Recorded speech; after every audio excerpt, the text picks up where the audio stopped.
between $30 and $31 a barrel compared to $24 before the attack. We're joined now by the OPEC Secretary General Ari Rodriguez. He joins us on the phone from Vienna to talk about this. Mr. Rodriguez, thank you very much for joining us. Good morning. What is OPEC's response to what has been happening today? Well, first of all, to the President Bush and all the relatives of the victims of tragedy, our condolence, our sympathy. Related with the oil prices, as I expressed yesterday on behalf of the all member countries, that we will maintain objectives to guarantee the stability in the market. If necessary, we will take additional policies, measures in order to maintain that. This suddenly situation of the price yesterday in the futures markets depends only on the speculation activities, but not a shortage oil in the market. Mr. Rodriguez, what specific measures is OPEC ready to take if oil prices continue to climb? Well, first of all, we have to analyze if the price depends in this situation on the supply, because of the speculation is a very bad factor that impacts the price, even when the market is balanced. In this time, the market is balanced. Prices are sufficient to guarantee to satisfy the demand in this moment. Mr. Rodriguez, thank you very much. You are welcome. Other markets have been responding to the attacks in New York and Washington. Richard Quest joins us now from London, where he's been watching the numbers. Richard? Yes, Jonathan. Perhaps, obviously, because none of the New York markets, none of the US markets were trading at all on Tuesday. So the reaction from the financial world to the events came in Europe. We saw very sharp falls on both the London, the Frankfurt and the Paris market. Overnight in Asia, the Pacific markets also heavily down. The largest losses being seen in Hong Kong, where the market dropped some 10%. This morning in London, it's just coming up to around 8:45, and trading's been going on for around about 45 minutes to an hour. What we're seeing, we saw initial losses in all the major markets. That has now reversed, and I can tell you that the London FTSE, for example, the Frankfurt DAX is just up a tad. The CAC 40 in Paris is down. To put this into perspective, though, because it might seem extremely odd that European markets are actually up a small amount, very little is being done. People in the City of London, across the whole financial community of Europe, are coming to grips with what has happened. There is simply not much trading taking place, and everybody is really looking for some form of direction. That direction would normally, of course, come from the US markets. We're waiting to hear what the European Central Bank President Wim Duisenberg is saying. We know, of course, that the Fed has already promised extra money, so-called liquidity, in the words of the financial world. We're waiting to see what Mr. Duisenberg, who's due to give a press conference any time now, is going to say on that. Richard Quest, thanks very much. Relitza? Away from the carnage in New York City and Washington, Americans were trying to make sense of the attacks. Some sat transfixed in front of their televisions, but others couldn't bear to watch. John Zarella has this report. Not sure what might happen next, Marco Andriazzi decided to fill up his car, just in case. I'm on empty, so I figured it was the best time to work on it, rather than waiting for a mess. Jody Nicotera simply couldn't watch the horrific pictures any longer. She went grocery shopping. We'd been watching the news all morning, and it was just good to get out of the house and try and take our minds off things for a while. In the first hours after the terrorist attacks, banks and schools and universities closed. Courthouses were secured. A police station is barricaded with squad cars. In Dallas, a popular tourist area shut down. This is a ghost town. This is a ghost town. Americans seemed uncertain what they should do, but they all seemed to believe they needed to be doing something. In San Francisco, as in many corners of the nation, parents rushed to schools to pick up their children. Others knew giving blood could save lives in New York. Just was watching it and felt like I needed to do something, and this felt like the only thing I could do. With phone traffic overloading circuits in New York, a ham radio operator in Miami did what he could to get anxious relatives answers about their loved ones. Give Peter a call, J39JQ, and let him know his family's fine. Talking seemed for many a catharsis. In the aftermath of the crash, the two World Trade Centers have now collapsed.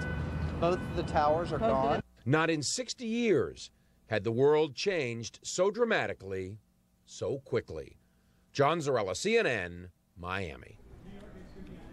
So what was it like to witness the attack on the World Trade Center? Some remarkable amateur video now from Dr. Mark Heath, who went to see if he could help victims of the first attack and wound up being caught in the second.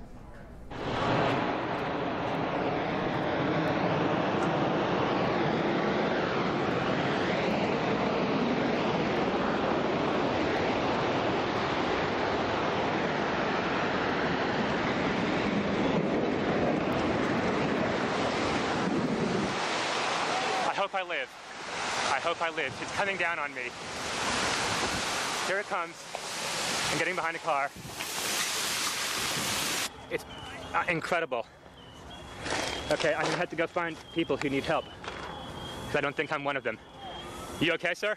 Okay. Can I just get a toot off your respirator? Can I get a toot? I'm just in a couple of clean breaths. That's good. Okay. Back to you.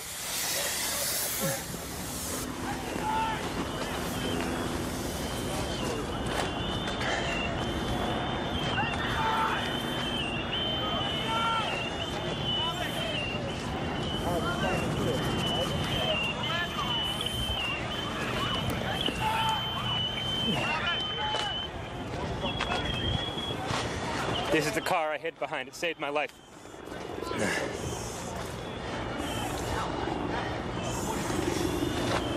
Oh, wait, maybe it was this one.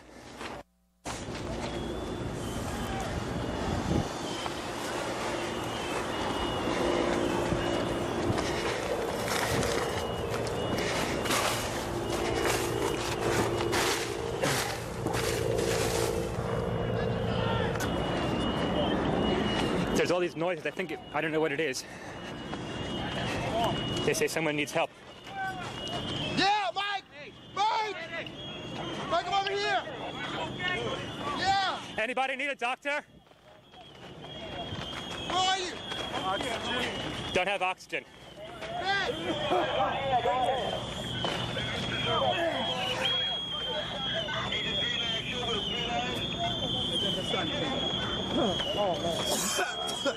Hello, Doc. Hey, that guy needs some oxygen if someone can share it with him. 10-4. Thanks.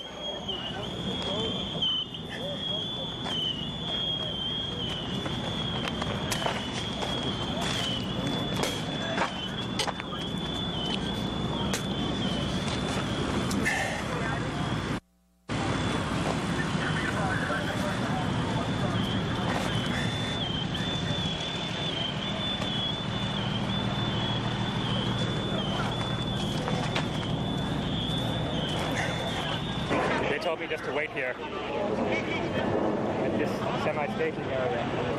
See if I can help, and that's what I'm doing. They won't let me go any closer. No one can go in to get the people out. There's small explosions still going on.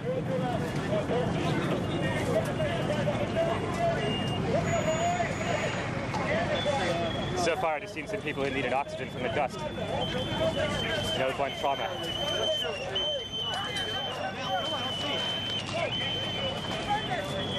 Gonna go wash my eyes out.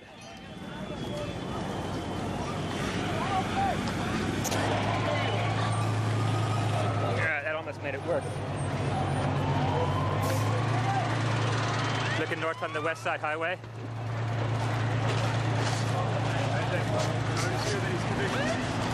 You guys going in? Yeah. Come with you. You know, you might not want to get too much closer, because the more buildings could come down, then we're not going to help anybody. All right. I think we should. Yeah. Where's the incident come out? Let's just. Yeah. Okay. Let's just wait right here. Let's just station up right here, okay? All right. Why don't we set up? Can you hang IVs from this pole here?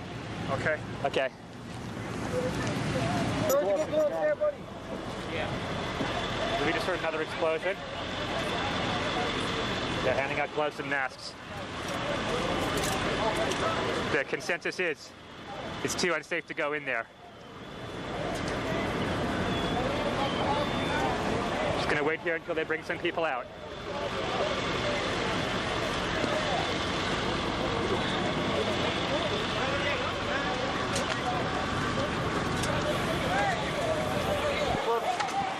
I was hooked up with some firemen with some first aid stuff.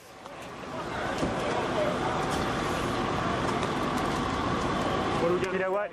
Anything? Why don't we just set this up as a little mobile hospital unit right here, okay?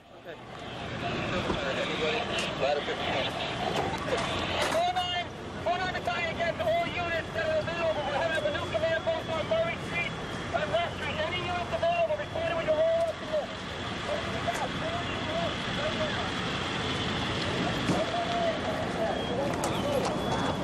Any suggestions? Should we set up here for medical work? Again, that amateur video from Dr. Mark Heath, an amazing act of bravery trying to help. And another glimpse of what has been an extraordinarily public tragedy unfolding in front of television cameras and, as a result, in front of the whole world. And it's been 19 hours now since the first plane hit the World Trade Center building. Let's take a look at the scene now, 19 hours later.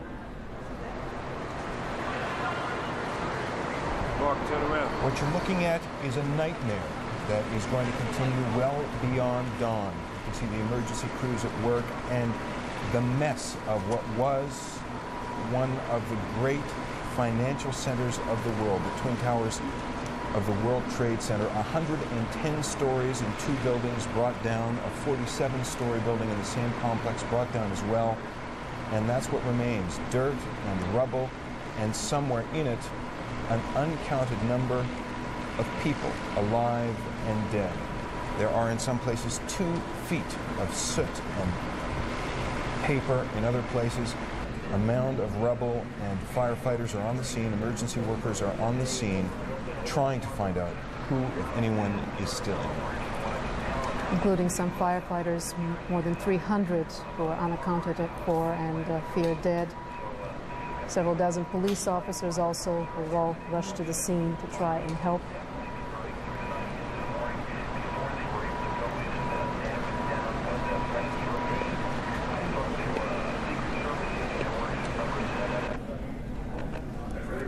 President Bush spoke to the nation some time ago. He said thousands of people may be dead. We do not know. The author of the attacks still unknown. The means that they took control of the 2 planes that crashed into the Twin Towers still unknown, but there are details of this story emerging from the United States, from elsewhere around the world.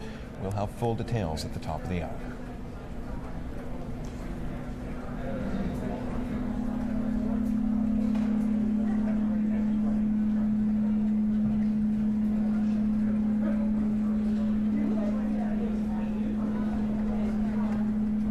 Besides those that are feared dead, possibly in the thousands, in the Twin Towers of the World Trade Center buildings, there have been 266 passengers on the 4 hijacked planes.